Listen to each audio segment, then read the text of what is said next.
प्रदेश में आज छात्र संघ चुनाव संपन्न हो गए और प्रदेश के सबसे बड़े कॉलेज में शुमार देहरादून के डीएवी पीजी कॉलेज में अध्यक्ष पद पर एबीवीपी उम्मीदवार ऋषभ मेहरोत्रा ने जीत दर्ज की है। जीत के बाद डीएवी पीजी कॉलेज के अध्यक्ष पद पर जीत दर्ज करने वाले ऋषभ मेहरोत्रा का कहना है कि ये भगवा की जीत है। राष्ट्रवादी विचारधारा पर छात्रों ने भरोसा जताया और उन्हें जीत दर्ज कराई।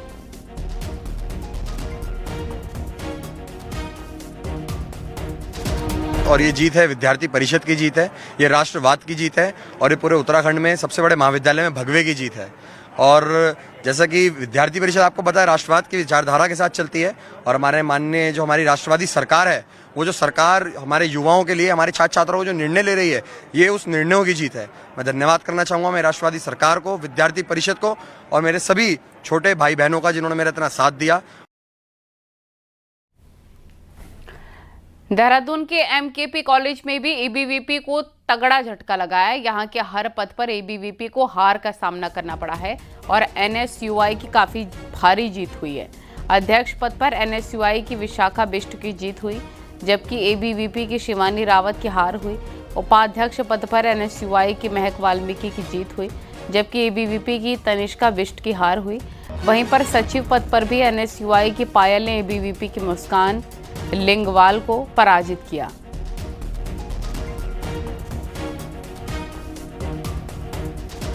हरिद्वार के पीजी कॉलेज छात्र संघ चुनाव में अध्यक्ष पद पर एबीवीपी के विकास कुमार विजयी हुए, जबकि सचिव पद पर अनुराग कंडवाल की जीत हुई है।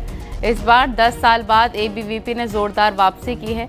एबीवीपी ने अध्यक्ष पद पर विश्वविद्यालय प्रतिनिधि समेत उपाध्यक्ष और सह सचिव समेत कोषाध्यक्ष पद पर जीत दर्ज की है।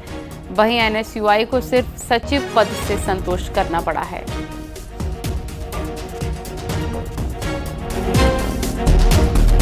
कि लास्ट टाइम पे संघर्ष की जीत हुई। ये जो संघर्ष एबीवीपी ने इन 11 सालों में किया, महाविद्यालय कोटद्वार में एबीवीपी 11 साल हारने के बाद भी निरंतर 365 दिन एबीवीपी के कार्यकर्ता कॉलेज कैंपस में काम करते थे। अब जब एबीवीपी का छात्र संघ आया है तो एबीवीपी समर्थ पोर्टल के केंद्रीकरण पर काम करेगी, महाविद्यालय में सिक्योरिटी गार्ड के ऊपर कार्य करेगी। नैनीताल के कुमाऊं विश्वविद्यालय के डीएसपी कैंपस के चुनाव में अध्यक्ष पद पर एबीवीपी के तनिष्का मेहरा को हार का सामना करना पड़ा है। निर्दलीय उम्मीदवार करण सती ने एबीवीपी के तनिष्क मेहरा को 250 सीटों से शिकस्त दी। वहीं सचिव पद पर एनएसयूआई की आयुष आर्या निर्विरोध जीते हैं।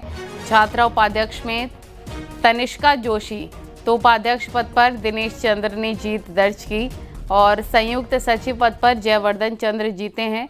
जीत दर्ज करने के बाद इन सभी छात्र संगठनों ने जश्न मनाया है और नारेबाजी की है। वहीं वोटों की गणना के बाद सभी विजयी उम्मीदवारों को शपथ दिलाई गई है। डीएसपी कैंपस ने दिखा दिया है कोई संगठन नहीं होता, कोई पार्टी नहीं होती, एक छात्र होती है, छात्र शक्ति होती है। और मैं सभी छात्र छात्राओं का धन्यवाद करता हूँ जिन्होंने मेरे को जिताया है और मैं उनके लिए खड़ा रहूँगा, चाहे वो छोटी से छोटी समस्या हो या बड़ी से बड़ी समस्या। ऋषिकेश पीजी कॉलेज में एबीवीपी के मयंक भट्ट अध्यक्ष पद पर जीत दर्ज कर चुके हैं। उन्होंने एनएसयूआई की मानसी सती को 500 से ज्यादा वोटों से हराया है। मयंक भट्ट को 1082 वोट मिले हैं। और उत्तरकाशी के रामचंद्र महाविद्यालय छात्र संघ चुनाव में ओम और आर्यन संगठन का दबदबा दिखा। अध्यक्ष पद पर ओम ग्रुप के विनय मोहन की जीत हुई है। महासचिव पद पर ओम ग्रुप के ही शुभम चमोली की जीत हुई। वहीं पर कोषाध्यक्ष पर एनएसयूआई की शालिनी की जीत हुई, जबकि सह सचिव पद पर एनएसयूआई की संतोषी की जीत हुई।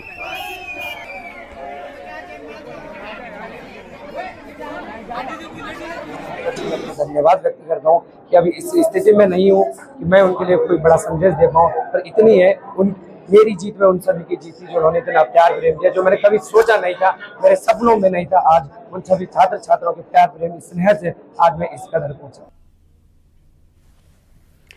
अल्मोड़ा के एसएसजे कैंपस में इस बार छात्र संघ चुनाव में एनएसयूआई ने बाजी मारी है। लोकेश सुप्रियाल अध्यक्ष बने हैं और विशाल सिंह बिष्ट महासचिव बने हैं। SSUI कार्यकर्ताओं ने जीत के बाद जमकर जश्न मनाया और कहा कि ये छात्रों के बीच रहने पर मेहनत की जीत है।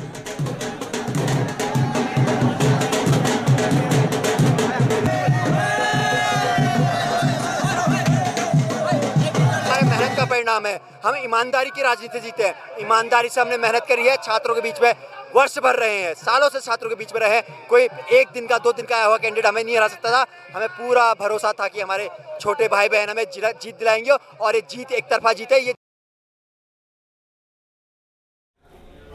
रामनगर के छात्र संघ चुनावों में ABVP और NSUI को पटकनी मिली है। यहां संपन्न हुए छात्र संघ चुनाव में PNG महाविद्यालय के अध्यक्ष पद पर निर्दलीय कृष्णा ठाकुर ने जीत दर्ज की। वहीं सचिव पद पर भी निर्दलीय मनीष जोशी विजयी हुए। मतगणना के बाद प्राचार्य ने नवगठित छात्र संघ के पदाधिकारियों को शपथ दिलाई है। छात्राओं ने पहले छोटे छोटे मुद्दे जो भी रहे होंगे उनको उठाना है और जो समस्या होगी छात्रों की पहले उन पर खड़ा रहूंगा, चाहे वो कैसे, चाहे मुझे कुछ भी करना पड़े उनके लिए। ये वादा मैंने छात्रों से पहले भी किया था। मैंने अभी भी बोला कि मैं अगली बार जब वोट मांगने जाऊं तो मैं ये ना कहूं मैं कृष्णपुर शासन अध्यक्ष या अध्यक्ष, मैं ये कहूं कि मैं कृष्ण नहीं, मेरा वो ये काम है मेरे। UK SSSC पेपर केस में हरिद्वार में आरोपी खालिद के घर SIT की टीम पहुंची है। हरिद्वार के सुल्तानपुर स्थित खालिद के घर पर सर्च वारंट के साथ पहुंची SIT ने काफी देर तक घर को खंगाला है, प्रकरण से जुड़े सबूतों की तलाश की है। SIT इंचार्ज जया बलोनी का कहना है कि खालिद के घर पर उसकी 2 बहनें मौजूद थीं। इस दौरान घर में सर्चिंग की गई और कुछ चीज़ों को जब्त भी किया गया। बताया जा रहा है कि SIT को खालिद के घर से कुछ अहम डॉक्यूमेंट्स मिले जो पेपर वायरल प्रकरण की जांच में शामिल किए जा सकते हैं।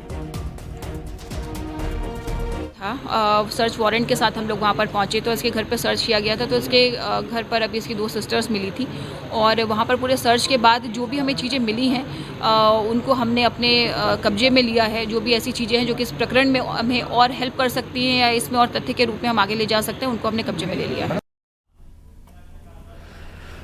पेपर मामले में जहां खालिद और उसकी बहन साबिया जेल में हैं, वहीं अब असिस्टेंट प्रोफेसर सुमन और बॉबी पवार की भूमिका पर भी सवाल उठने लग गए हैं, क्योंकि बॉबी ने ही सबसे पहले पेपर वायरल किया था जो सुमन ने भेजा था। अब सवाल यह है कि क्या ये महज इत्तेफाक है या फिर सोची समझी साजिश है।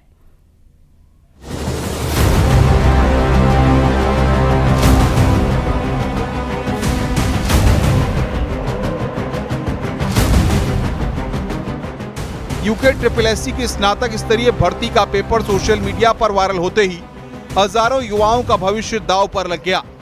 अब तक खालिद और उसकी बहन साबिया को ही जिम्मेदार माना जा रहा था, लेकिन सुमन और बॉबी पहले से एक दूसरे को जानते हैं। ये सामने आते ही केस ने नया मोड़ ले लिया है। SIT ने अब इन दोनों की भूमिका की गहन जांच कर रही है। पूरी तरह से ये वाली चीज़ें नहीं आ जाती कि उसका इंटेंशन किस तरह का था, उसे कितना इस पेपर के बारे में जानकारी थी, उसने किस वजह से वो उत्तर उसको भेजे, वो कैसे उससे संबंधित थी, कैसे उसको जानती थी। जब तक ये सारी बातें हम पूरी तरह से क्लियर नहीं कर लेते तब तक हम उसे अभी ये नहीं कह सकते कि वो इसमें एक्यूज़ नहीं है। फिलहाल वो हमारी एक्यूज़ भी है, लेकिन एक गवाह के रूप में भी हम उसको अभी ट्रीट कर रहे हैं। सुमन ने पहले दावा किया कि वो बॉबी को नहीं जानती है, लेकिन सूत्रों के मुताबिक उसका पति और बॉबी पवार एक ही गाँव के रहने वाले हैं। इतना ही नहीं, बॉबी को पेपर लीक होने की जानकारी पहले से थी।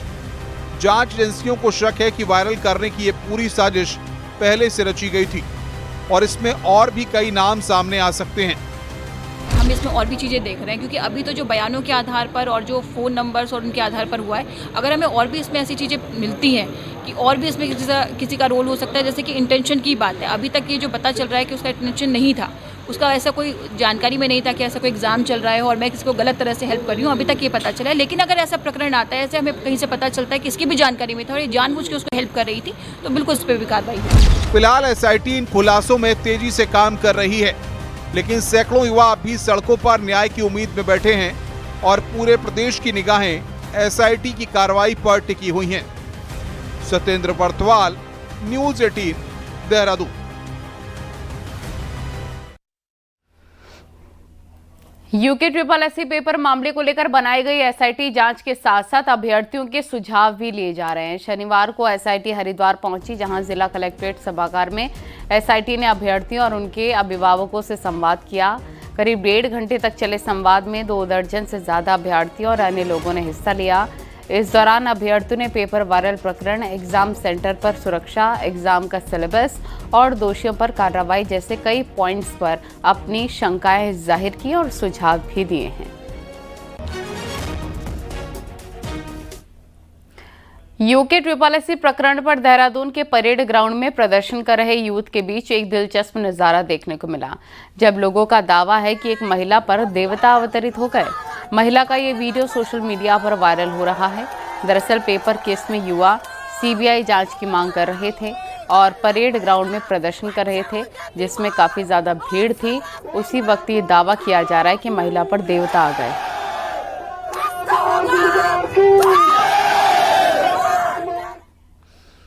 यूके SSC पेपर मामले को लेकर सीएम धामी ने कहा कि मैं अपने जीते जी उत्तराखंड के युवाओं के हितों के साथ अन्याय नहीं होने दूंगा। सीएम ने कहा, पिछले 4 सालों में 25,000 भर्तियां सकुशल संपन्न हो चुकी हैं, जबकि अगले 1 साल में 10,000 भर्तियां और जानी हैं।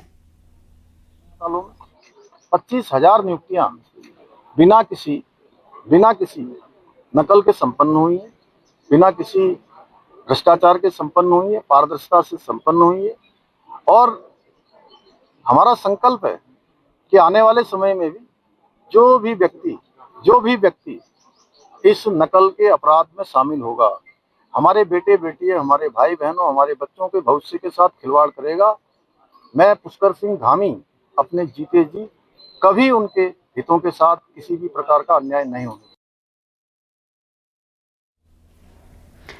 तो पेपर प्रकरण को लेकर बीजेपी विधायक मुन्ना सिंह चौहान ने प्रदर्शन कर रहे छात्रों से अपील की है कि वो अपनी मांग का एक क्लियर बिंदु सरकार को दें, जिसमें एग्जाम से संबंधित छात्र हितों की ही बातें हों। उनका कहना है कि सरकार उस पर विचार करेगी। पॉलिटिकल इन्फ्लुएंस में आकर छात्रों से प्रदर्शन न करने की अपील की गई है। तो फोकस्ड होकर के जो घटना विशेष है, उस घटना से संबंधित कोई भी चीज है उसको आप रखें और उसके आधार पर अपनी मांग को आर्टिकुलेट करें। उसके आधार पर बहुत फर्म होकर के अपनी मांग रखें, अपनी बात सरकार के सामने रखें। मैं फिर आश्वस्त कर रहा हूं कि उस जायज मांग को सरकार 100% मानने का काम करेगी। मुख्यमंत्री पुष्कर सिंह धामी हरिद्वार के दौरे पर हैं, जहां सीएम धामी जीएसटी बचत उत्सव कार्यक्रम में शामिल हुए। हर की पैड़ी के पास के बाजार में सीएम पुष्कर सिंह धामी ने व्यापारियों को जीएसटी की नई दरों के फायदे बताए और लोगों से स्वदेशी अपनाने को लेकर भी सीएम धामी ने अपील की। सीएम धामी प्रदेश में अलग अलग जगह पर जीएसटी बचत उत्सव कार्यक्रम में शामिल हो रहे हैं और जीएसटी रिफॉर्म को लेकर जागरूक भी कर रहे हैं।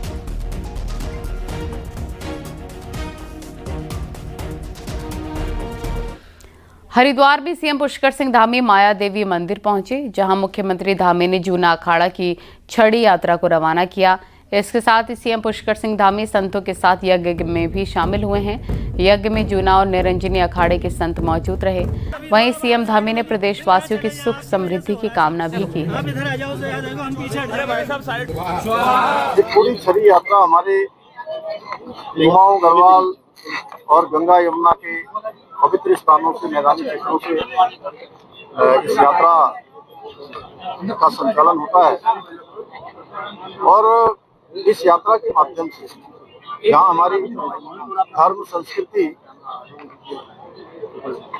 कहीं न कहीं समृद्ध स्थिति में आता है, आगे बढ़ता है, वहीं आने वाले समय में ये बहुत बड़ा रोजगार का, स्वरोजगार का साधन बनेगा। सरकार भी उनके इस आयोजन में सहभागी बनेगी। हम 13 के 13 जनपदों में इस यात्रा के संचालन के लिए सभी जिलाधिकारियों को ठीक प्रकार से उस यात्रा की चिंता करें, यात्रा के संचालन का कार्य देखें। गढ़वाल सांसद अनिल बलूनी ने शनिवार को ऋषिकेश के मुनि की रेती में जीएसटी बचत उत्सव पर छोटे दुकानदारों, व्यापारियों और लोगों से चर्चा की है। और नेक्स्ट जेन जीएसटी रिफॉर्म से मिलने वाले लाभों को उनके साथ साझा किया। सभी दुकानदारों, व्यापारियों और आम लोगों ने जीएसटी छूट के लिए पीएम मोदी का आभार जताया। कहा कि इससे त्योहारों के इस सीजन में उन्हें काफी राहत मिलेगी। अनिल बलूनी ने सभी व्यापारियों और दुकानदारों से स्वदेशी उत्पादों को प्राथमिकता देने तथा आम जन से स्वदेशी सामान खरीदने का आग्रह किया। साथ ही दुकानदारों से आग्रह किया कि जो कमी जीएसटी की गई है वो उपभोक्ताओं तक पहुंचाई जानी चाहिए।